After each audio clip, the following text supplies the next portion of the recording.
દાખલા નંબર 8 દાખલા નંબર 8 ની રકમ છે કે એક સમાંતર શ્રેણીમાં 50 પદ છે, એટલે કે 2 4 6 8 આમ કરતા કરતા જે છેલ્લું પદ હશે, બરોબર, માની લો કે એ હશે 100, તો એ હશે 50 પદો.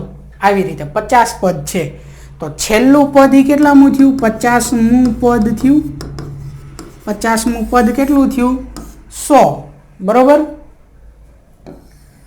તો સમાંતર શ્રેણીમાં 50 પદ છે. જો ત્રીજું પદ 12 અને છેલ્લું પદ 106 હોય તો તેનું 29મું પદ શોધો. સમાંતર શ્રેણીમાં 50 પદ આપી દીધા છે, બરોબર. સમાંતર શ્રેણીમાં કેટલા પદ આપેલા છે? 50 પદ. હવે એમાં જો હારવાર છેલ્લું પદ શું છે ને એ કહી દીધું છે, એટલે કે છેલ્લું પદ જે છે 50મું પદ કેટલું છે? 106. તો આપણે મેળવવાનું જે છે એ 29મું પદ મેળવવાનું. હારવાર બીજી માહિતી છે કે ત્રીજું પદ જે છે એ છે 12. માહિતી જે કંઈ આપેલી છે માહિતી એ લખી નાખવી આપણે પહેલા. પદની સંખ્યા કેટલી છે અહીંયા? 50, એટલે n બરાબર આપેલા છે 50, બરોબર. સમાંતર શ્રેણીમાં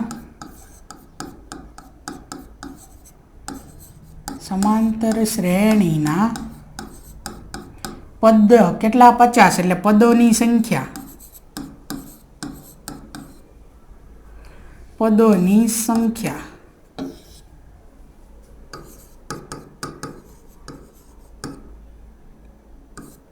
n બરાબર કેટલી છે? 50. આગળ માહિતીમાં આપ્યું છે કે ત્રીજું પદ 12 છે અને છેલ્લું પદ 106 છે. તો અંતિમ પદ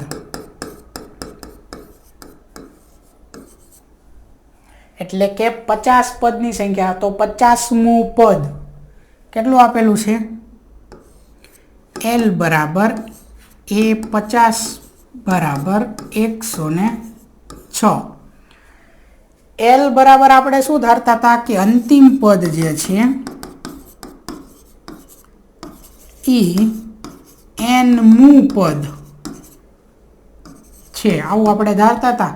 હવે અહીંયા કહી દીધું છે n એટલે 50, તો અંતિમ પદ જે છે એ 50મું પદ છે, એટલે કે L બરાબર 50મું પદ બરાબર 106, બરોબર. એમ થશે.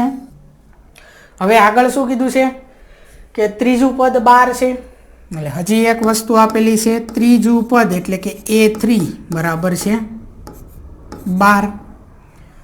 મેળવવાનું શું? 29મું પદ.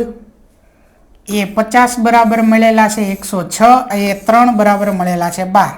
29મું પદ મેળવવા A અને D જોશે, એ આ બે ઉપરથી મળશે. તો સૌથી પહેલાં તો A50 બરાબર આપેલા છે 106, A50 એટલે કે 50મું પદ. 50મું પદ શોધવાનું સૂત્ર શું છે? A50 બરાબર A વત્તા 49D. કિંમત મૂકી દેવી. અહીંયા 50મા પદની શું છે? 106 બરાબર A વત્તા 49D. A કે D અહીંયા કંઈ પણ આપેલું નથી, એટલે આમ નામ રહેશે. સમીકરણ શું બને છે? A વત્તા 49D બરાબર 106. આ થયું સમીકરણ નંબર 1, બરોબર. હવે આગળ A3 બરાબર 12, એટલે ત્રીજું પદ આપેલું છે 12. ત્રીજું પદ મેળવવાનું સૂત્ર શું છે? તો કે A3 A + 2 × D. તો A3 ની કિંમત આપેલી છે 12, તો 12 બરાબર A + 2 × D. એટલે સમીકરણ આપણું શું થશે?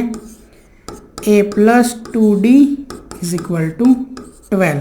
આને કહી દેવી સમીકરણ નંબર 2. બે સમીકરણ લખેલા છે, એના ઉપરથી આપણે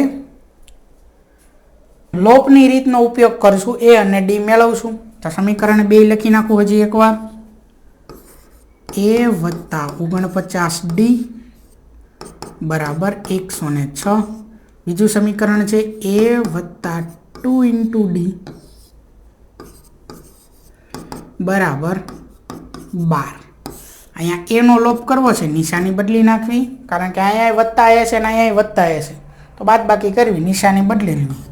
एटले ए उड़ी गयो। 49 मांथी 2 बाद करो केटला वधे 47 D बराबर 106 मांथी 12 बाद करो केटला वधे छे 90। केटला वधे छे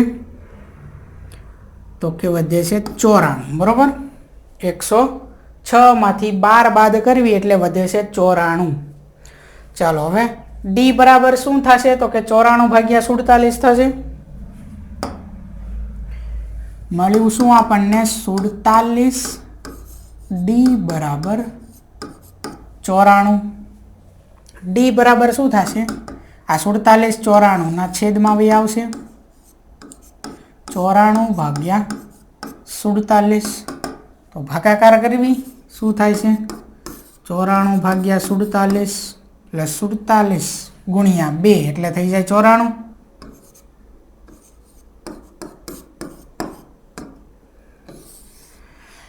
तो अहींया भागाकार करवी એટલે D बराबर मळे छे 2 बरोबर। D बराबर 2 मळ्या एने कोई पण एक समीकरण में मूकी देवी आपणे એટલે मळी जाय ए नी किंमत। तो समीकरण 2 में मूकी देवी।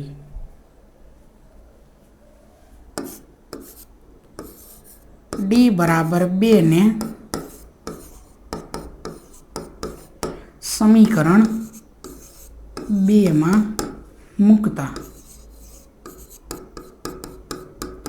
समीकरण 2 शुं छे a + 2 × D = 12।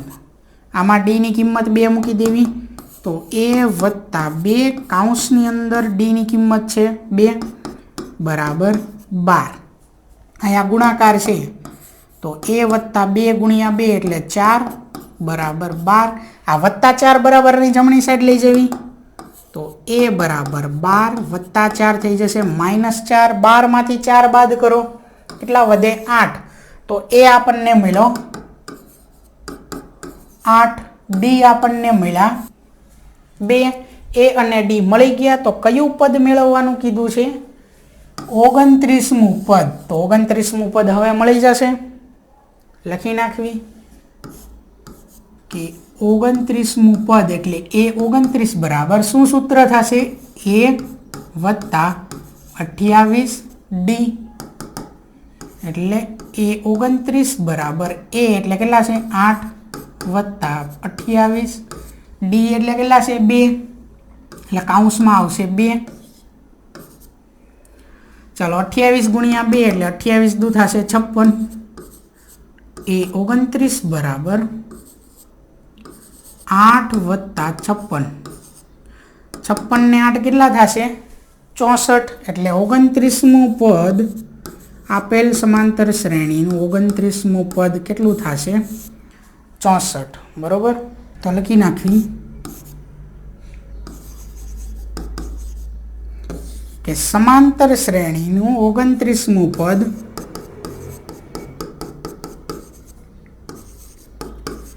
समांतर श्रेणीनु 29मुं पद 64 थशे बरोबर। जोईए आनी पछीनो दाखलो दाखला नंबर 9। दाखला नंबर 9 नी रकम छे के जो समांतर श्रेणीनु त्रीजું અને 9મું पद अनुक्रमे 4 અને -8 होय तो ते श्रेणीनु कयुं पद 0 थाय। अहींया पूछ्યું છે કે કયું પદ સંખ્યા નથી આપી કે 12મું પદ શોધો અથવા 12મું પદ 0 થાય એવું નથી લખ્યું। કયું પદ 0 થાય આવું કીધું। અને શું કીધું છે કે ત્રીજું અને 9મું પદ અનુક્રમે એટલે ત્રીજું પદ જે છે એ 4 થશે 9મું પદ જે છે એ -8 થશે બરોબર। તો લખી નાખવી કે સમાંતર શ્રેણીનું ત્રીજું પદ 4 અને 9મું પદ -8 છે। તો લખવી કે સમાંતર શ્રેણીનું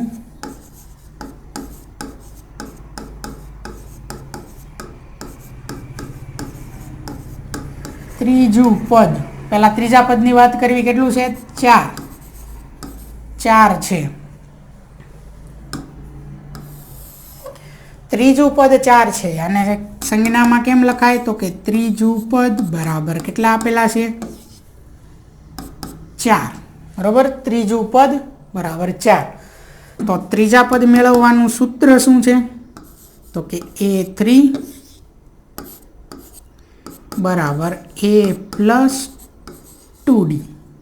કિંમત મૂકી દેવી. A3 બરાબર કેટલા આપેલા છે? 4. 4 બરાબર A પ્લસ 2 ઇન્ટુ D. એટલે સમીકરણ આપણને આની ઉપરથી શું મળ્યું?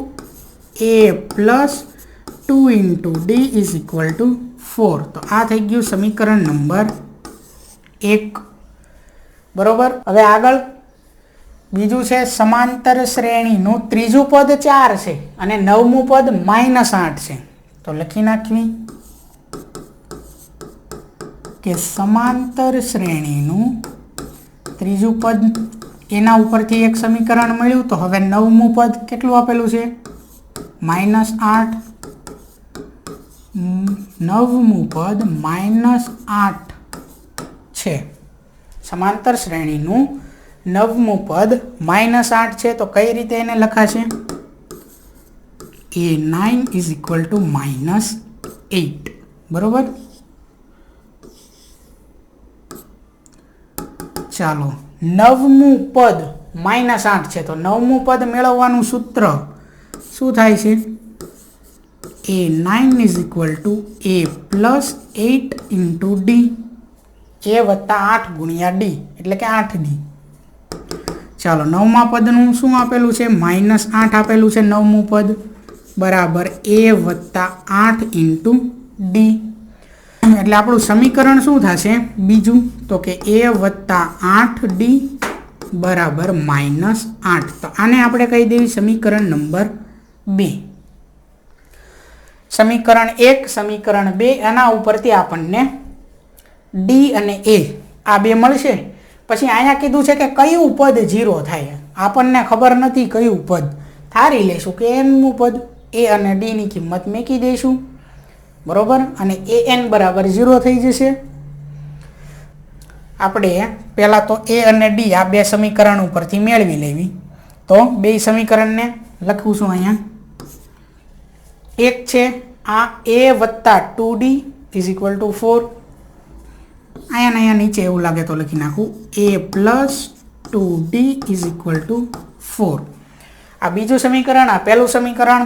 A નો લોપ કરવાનો છે તો અહીંયા શું નિશાની બદલી નાખશું? A અને -a cancel. 8D minus 2D તો 6D ઇઝ ઇક્વલ ટુ -8 -4 બંને નિશાની સરખી છે એટલે સરવાળો 8 ને 4 12 અને મોટી સંખ્યાની નિશાની એટલે -12.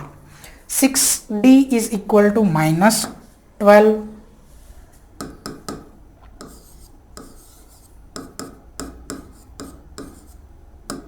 છ ને બરાબરની જમણી સાઈડ મોકલવી તો D બરાબર -12/6. 6 દુ 12 એટલે -2 મળશે. D બરાબર D ની કિંમત જે મળી એને કોઈ પણ એક સમીકરણમાં મૂકી દેવી, કાં પહેલામાં કાં બીજામાં.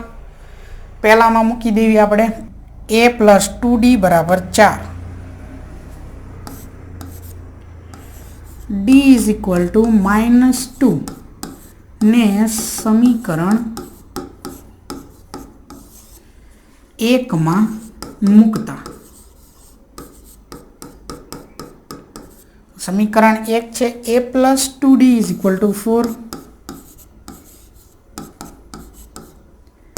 આમાં D ની કિંમત મૂકવાની છે -2. તો A પ્લસ 2 ઇન્ટુ D એટલે કે -2 ઇઝ ઇક્વલ ટુ 4. તો A પ્લસ 2 ઇન્ટુ 2 4 પણ કેવા -4 ઇઝ ઇક્વલ ટુ 4.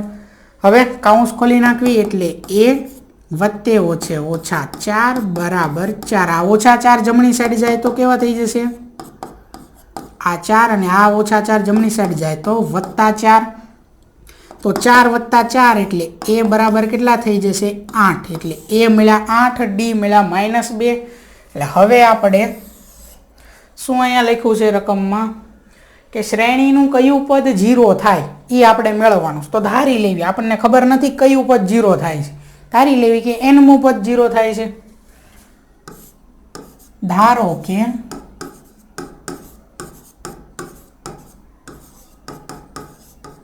સમાંતર શ્રેણીનું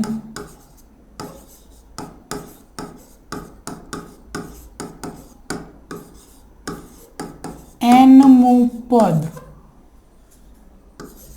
0 થાય છે. આવું આપણે ધારી લીધું.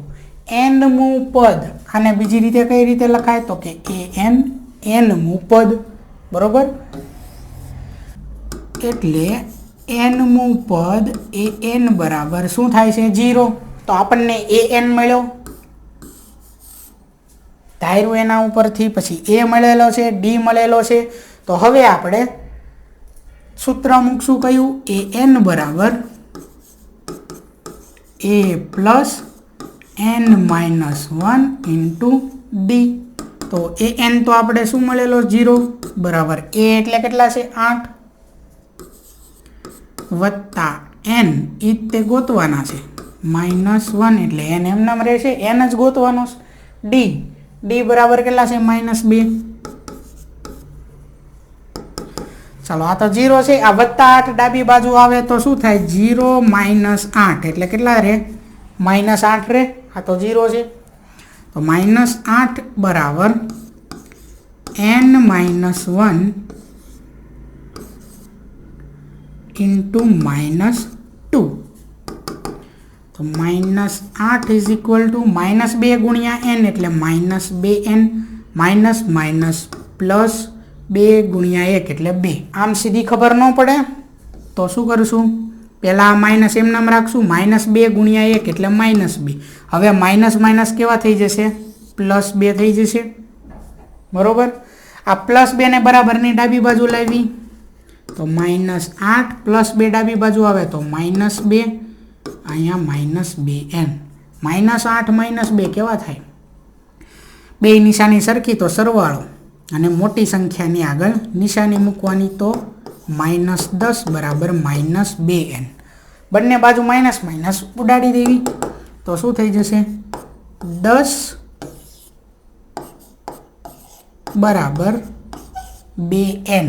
n આપણે મેળવવાના છે તો 2 ને બરાબરની ડાબી બાજુ મોકલી દેવી તો ક્યાં જશે, છેદમાં વયા જશે. તો 10 ભાગ્યા 2 બરાબર n એટલે કેટલા થાય 2 પંચા 10, 2 કેન્સલ થાય તો 5 વધે તો n બરાબર કેટલા મળ્યા 5.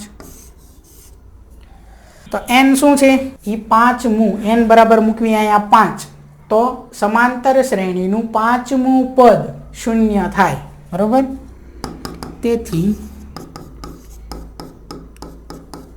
સમાંતર શ્રેણીનું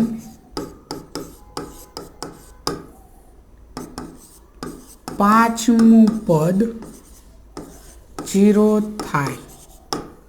એટલે કે 5મું પદ એટલે શું લખાય a5, 5મું પદ કેટલું થાય છે 0, a5 ઇઝ ઇક્વલ ટુ 0, બરોબર.